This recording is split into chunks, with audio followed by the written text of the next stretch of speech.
ఉచితంగా హాస్పిటల్లో అందుబాటులోకి రావడం. అంటే మా కడప అయితే ఫర్ ఇన్స్టెన్స్ ఒక ఎగ్జాంపుల్ బహుశా ఏది తీసుకున్నా కూడా ఇదే మాదిరిగానే ఉంటుంది. ఒక జిల్లా కేంద్రంగా ఒక మెడికల్ కాలేజ్ తీసుకొచ్చినాం. అంటే ఒక 70 కిలోమీటర్లు ఇటు అటుగా మొత్తం జిల్లాలోని అన్ని ప్రాంతాలు కూడా కనెక్ట్ అవుతాయి. అక్కడ ఒక మెడికల్ కాలేజ్ వస్తే సూపర్ స్పెషాలిటీ హాస్పిటల్ అక్కడనే అవైలబిలిటీలోకి వస్తే ఆ మల్టీ స్పెషాలిటీ హాస్పిటల్ అందుబాటులోకి తీసుకొని రావడం వల్ల ఆ హాస్పిటల్లో ఉచితంగా పేదలకు ఈ సేవలన్నీ అందుబాటులోకి రావడం వల్ల ప్రైవేట్ ఎక్స్‌ప్లాయిటేషన్ అనేది పూర్తిగా జీరో అయిపోతుంది. రేపు పొద్దున ఎవడు ప్రైవేట్ హాస్పిటల్కి పోడు. గవర్నమెంట్ హాస్పిటల్లో ఫ్రీగా చేసి పెడతా అంటే నువ్వేదో రీజనబుల్గా ఛార్జ్ చేస్తే నీ దగ్గరకు వస్తారు తప్ప నువ్వు 2 లక్షలు 4 లక్షలు 5 లక్షలు అంటే ఎవడొస్తాడు? నీ దగ్గరికి పోవడం కన్నా గవర్నమెంట్ హాస్పిటల్లో మా గవర్నమెంట్ టీచింగ్ హాస్పిటల్లో బ్రహ్మాండంగా ఉన్నారు. అసిస్టెంట్ ప్రొఫెసర్లు అందరూ పోస్ట్ గ్రాడ్యుయేట్స్ చదివిన వాళ్ళు, అసిస్టెంట్ ప్రొఫెసర్స్ అందరూ post graduate students, lecturers, medical వృత్తిలో డిగ్రీలు పొందిన వాళ్ళు బ్రహ్మాండంగా ఫ్రీగా ట్రీట్ చేస్తా అంటే నీ దగ్గరికి ఎందుకు వస్తామయ్యా అని చెప్పి ప్రైవేట్ ఎక్స్‌ప్లాయిటేషన్కు పూర్తిగా చెక్ పడే కార్యక్రమం. ఈ వివరాలన్నీ కూడా సువివరంగా ఈ రచ్చబండ కార్యక్రమాలలో ఎక్స్ప్లెయిన్ చేస్తూ ప్రజలను భాగస్వాములను చేస్తూ వాళ్ళ సంతకాలు తీసుకుంటూ ప్రతి ఒక్కరూ వచ్చి స్వయంగా ప్రతి పేపర్ మీద సంతకం పెట్టి వాళ్ళ టెలిఫోన్ నెంబర్ కూడా రాసి ఏమాత్రం భయపడకుండా ప్రతి ఒక్కరూ కూడా దాదాపుగా 1,04,11,136 మంది పత్రాలు, అందులో వాళ్ళ సంతకాలతో పాటు వాళ్ళ ఫోన్ నెంబర్లతో సహా ధైర్యంగా ఈ నిర్ణయాన్ని మేము వ్యతిరేకిస్తున్నాము. ప్రభుత్వం మెడలు వంచైనా సరే ఈ నిర్ణయం వెనక్కి తీసుకునేట్టుగా ప్రెజర్ తీసుకుని వచ్చేదానికోసం మేమంతా సన్నద్ధంగా ఉన్నామని చెప్పి ఏకంగా ధైర్యంగా ముందుకు వచ్చి సంతకాలు చేసినారు. ఈ కార్యక్రమం అక్టోబర్ 10 నుంచి డిసెంబర్ 10 వరకు జరిగింది. నవంబర్ 12వ తారీఖున నియోజకవర్గ కేంద్రాలలో ర్యాలీలు నిర్వహించడం. 175 నియోజకవర్గాలలో కూడా నవంబర్ 12వ తారీఖున జరుగుతూ ఉన్న ఈ కార్యక్రమానికి ప్రజల్లో ఇంకా అవేర్నెస్ క్రియేట్ కావడం కోసం అని చెప్పి ప్రతి నియోజకవర్గంలోనూ నవంబర్ 12వ తారీఖున ర్యాలీలు నిర్వహించడం. మళ్ళీ ఈ నెల 10వ తారీఖున డిసెంబర్ నెల 10వ తారీఖున మళ్ళీ 175 నియోజకవర్గాలలో ర్యాలీలు నిర్వహిస్తూ ఈ బండ్లను జిల్లా కేంద్రాలకు పంపించే కార్యక్రమానికి శ్రీకారం చుట్టాం. మళ్ళీ ఈ నెల 15వ తారీఖున జిల్లా కేంద్రాలలో కూడా ఇదే రకమైన ర్యాలీలు నిర్వహిస్తూ ప్రజల్లో అవగాహన అవేర్నెస్ క్రియేట్ చేస్తూ ఇక్కడ నుంచి జిల్లా కేంద్రాల నుంచి ఏకంగా ఈ బండ్లు మన దగ్గరికి వచ్చే కార్యక్రమానికి శ్రీకారం చుట్టడం జరిగింది. దాని తర్వాత ఈరోజు మీ అందరి సమక్షంలో మళ్ళీ మనం ఇక్కడ నుంచి బండ్లను గవర్నర్ గారి దగ్గరికి పంపించడం, ఆయనకు చూపించడం కొరకు పంపించడం రెండూ చేస్తున్నాం. గవర్నర్ గారికి ఒక్కసారి పత్రాలన్నీ చూపించిన తర్వాత, ఆయనకు చెప్పిన తర్వాత, చూపించిన తర్వాత ఈ పత్రాలన్నీ కూడా కోర్టు ద్వారాలు కూడా తడతాయి.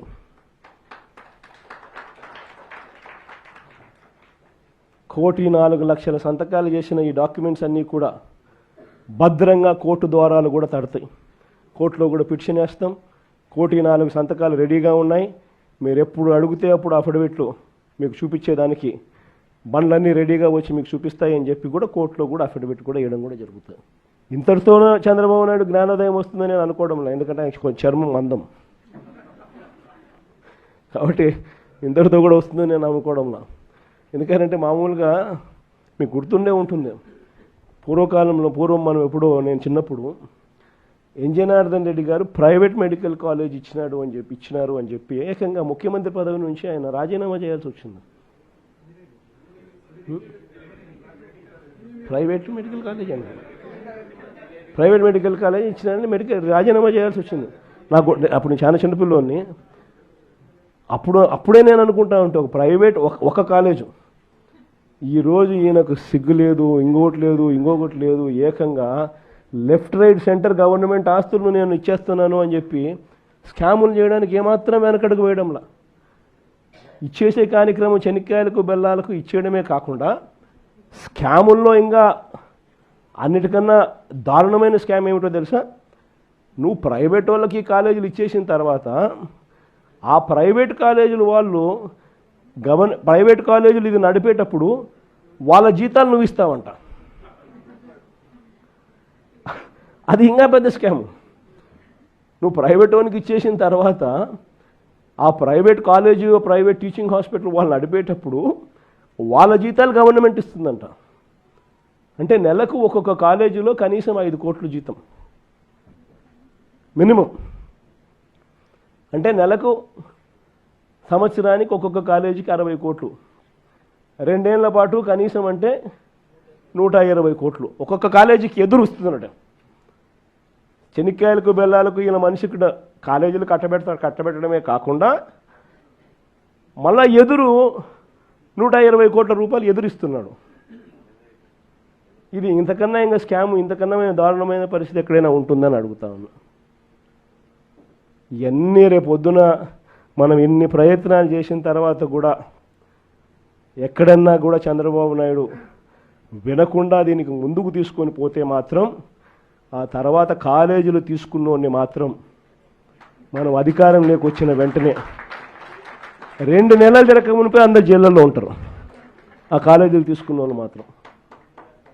స్కాములు అనేది మదర్ ఆఫ్ ఆల్ స్కామ్స్ కింద ఇది నిరూపితమవుతుంది.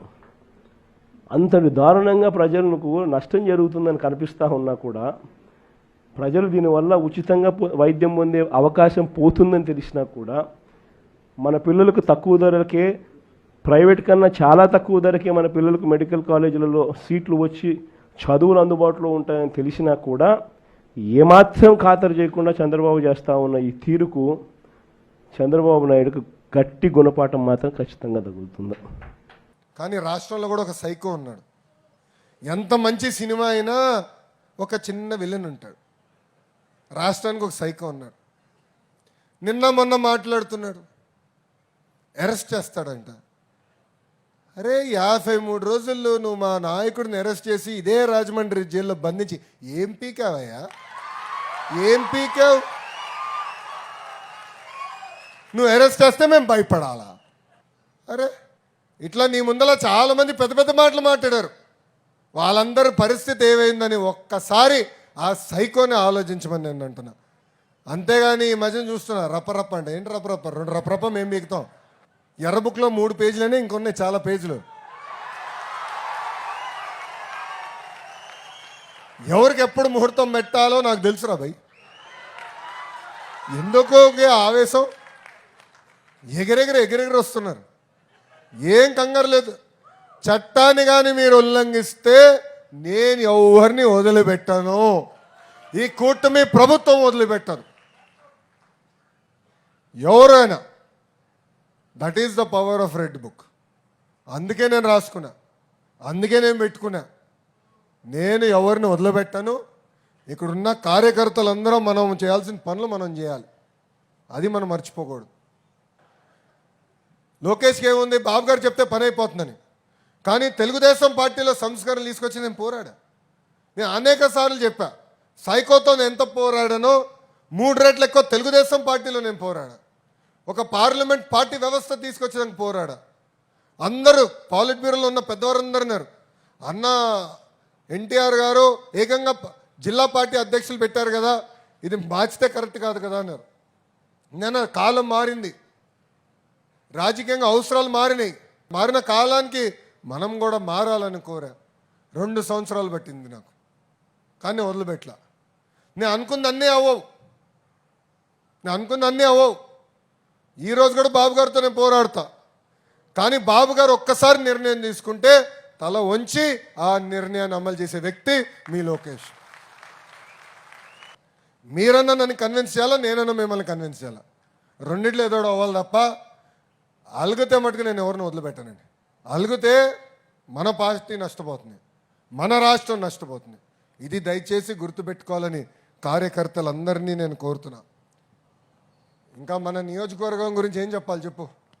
కంచుకోట అంటే 2 నియోజకవర్గాలు గుర్తొస్తాయమ్మా. అంత సీన్ లేదు, ఆగరా భయ్. కంచుకోట అంటే 2 నియోజకవర్గాలు. అయ్యా నాకు మా మామగారు చిచ్చు పెట్టేటట్టున్నా స్వామి. నేను ఎక్కడున్నాడు ఆ మహానుభావుడు, ఎవడు చెప్పాడు?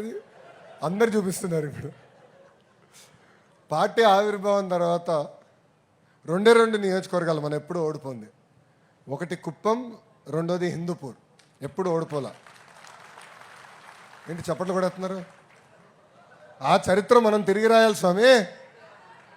మళ్ళీ కంచుకోట అంటే మంగళగిరి, రాజమండ్రి లాగా తెలిసే విధంగా చరిత్ర తిరిగి రాయాలి. చరిత్ర రాయాలన్నా తిరిగి రాయాలన్నా ఒక తెలుగుదేశం పార్టీతోనే సాధ్యం. మనం చూసాం 2019లో మీరు మమ్మల్ని ఆశీర్వదించారు, దీవించారు, భవానీ చెల్లమ్మని గెలిపించారు. అందుకే ఎక్కడికి వెళ్ళినా జై భవానీ అంటాను నేను. వాసు చేత కూడా చెప్పించాలి. కష్టకాలంలో నిలబడింది చెల్లి. శాసనసభ సాక్షిగా మా తల్లిని ఎట్లయితే అవమానించారో భవానీ గారిని కూడా అవమానించారు. మద్యం పైన మాట్లాడితే ట్రోల్ చేశారు, మనందరం చూసాం. ఒక చీమను కూడా ఏమనలేదు చెల్లి. అలాంటి చెల్లమ్మ పైన కూడా వాళ్ళు ఎలా దాడి చేశారో మనందరం చూసాం. ఇప్పుడే వాసు అన్నాడు ఎమ్మెల్సీ ఎన్నికలు వస్తున్నాయి. అప్పటికి నాకు అర్థమైంది మనం గెలుస్తామని. ఎంత ఇబ్బంది పెట్టారో మనందరం చూసాం. వాసు పైన కేసులు పెట్టారు, జైలుకి తీసుకెళ్లారు. ఇక్కడ అప్పారావు గారి పైన కేసులు పెట్టారు, వాసు గారి తల్లి పైన కేసులు పెట్టారు. చివరికి వాసు చెప్పినట్లు వాళ్ళ కొడుకు ఇంట్లో ఉంటే పోలీసుల్ని పంపించి అన్ని రకాలుగా ఇబ్బంది పెట్టాలని ప్రయత్నించారు. కానీ జై తెలుగుదేశం అన్న నినాదానికి కట్టుబడి ఉంది ఆదిరెడ్డి కుటుంబం అని సభాముఖం తెలియజేస్తుంది.